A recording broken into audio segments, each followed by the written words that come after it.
palit-palit ang pagkain niya. Pag ayaw niya ng chicken, yung dilatang pagkain niya, yung flakes seafood.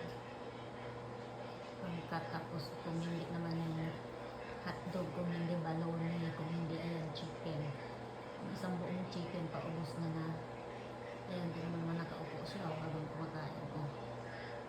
Nakikinig pa yan siya. Alam mo. Nakikinig yan siya.